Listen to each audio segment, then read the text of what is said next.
Hi friends, welcome to Pendems kitchen. ఈరోజు వీడియోలో ఇడ్లీలోకైనా దోశలోకైనా చాలా సింపుల్గా టేస్టీగా ప్రిపేర్ చేసుకునే ఒక టిఫిన్ సెంటర్ చట్నీ రెసిపీని చూపించబోతున్నాను. మీరు కూడా తప్పకుండా ఈ టిఫిన్ సెంటర్ చట్నీ రెసిపీని ఒక్కసారైనా సరే ట్రై చేసి చూడండి. ఇడ్లీ అంటే ఇష్టం లేని వాళ్ళకైనా సరే ఈ చట్నీ వేసి పెట్టారంటే చాలా ఇష్టంగా తింటారు.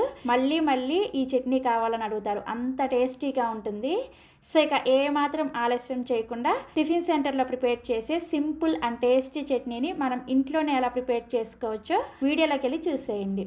ఈ చట్నీని ప్రిపేర్ చేసుకోవడం కోసం స్టవ్ ఆన్ చేసి ఇలా ఒక ప్యాన్ పెట్టుకొని ప్యాన్ వేడైన తర్వాత 1 కప్పు పల్లీలను వేసుకోండి. ఈ పల్లీలని కలుపుకుంటూ లో టు మీడియం ఫ్లేమ్లోనే పల్లీల పైన పొట్టు కొంచెం లైట్గా రంగు మారేంత వరకు వేయించుకోవాలి. మీరు పల్లీలను వేయించుకునేటప్పుడు ఖచ్చితంగా మంటని వీలైనంత వరకు లో ఫ్లేమ్లోనే పెట్టుకొని వేయించుకోండి. అప్పుడు మీకు చట్నీ చాలా టేస్టీగా వస్తుంది.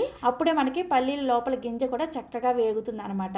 ఎక్కువ మంట మీద ఫాస్ట్గా వేయించేసారనుకోండి చట్నీ మనకు సాగినట్లుగా వస్తుంది అనమాట. అందుకని లో ఫ్లేమ్లోనే చూసారా ఇలా కొంచెం లైట్గా రంగు మారేంత వరకు వేయించుకున్న తర్వాత ఇందులోకి 1 టీ స్పూన్ దాకా నూనెను వేసుకోండి. నూనెను మరీ ఎక్కువగా వేసుకోవాల్సిన అవసరం లేదు. నెక్స్ట్ ఇందులోకి 5-6 వరకు పచ్చిమిర్చిని వేసుకోండి.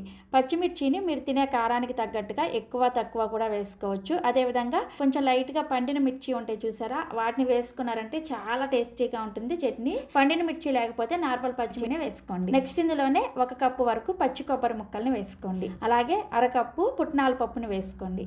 వీటినే వేయించిన శనగపప్పు, అదేవిధంగా చట్నీ పప్పు అని కూడా అంటారు. నెక్స్ట్ ఇందులోనే 1 రెమ్మ కరివేపాకు, అలాగే చాలా కొద్దిగా చింతపండును కూడా వేసుకోండి.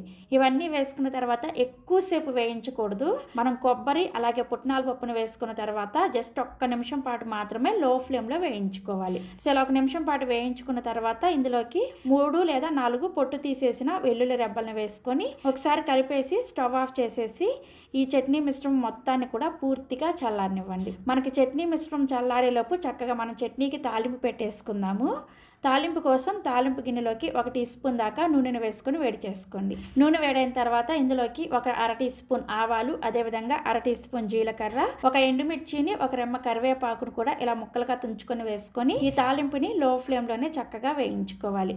ఈ తాలింపులో మినపప్పు అలాగే పచ్చిశనగపప్పు వేసుకోకూడదు, కేవలం ఆవాలు జీలకర్ర మాత్రమే వేసుకోవాలి. సో తాలింపు ఇలా చక్కగా వేగిన తర్వాత స్టవ్ ఆఫ్ చేసేసి రెడీగా పక్కన పెట్టేసుకోండి.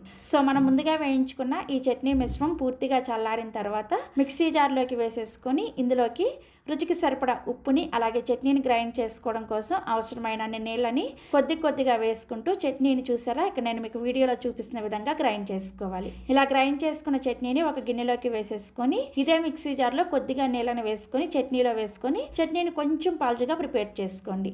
ఇడ్లీలోకి అయితే చట్నీ కొంచెం పల్చగా ఉంటేనే టేస్టీగా ఉంటుంది. అదే మీరు దోశలోకి ప్రిపేర్ చేసుకుంటుంటే కొంచెం గట్టి చట్నీ లాగా ప్రిపేర్ చేసుకోండి. చట్నీ ఇలా కలుపుకున్న తర్వాత మనం ముందుగా ప్రిపేర్ చేసి పక్కన పెట్టుకున్న ఈ తాలింపుని తీసుకొచ్చి ఈ చట్నీలో వేసుకొని కలుపుకున్నారంటే చాలా టేస్టీగా ఉండే టిఫిన్ సెంటర్ చట్నీ రెడీ అయిపోయింది.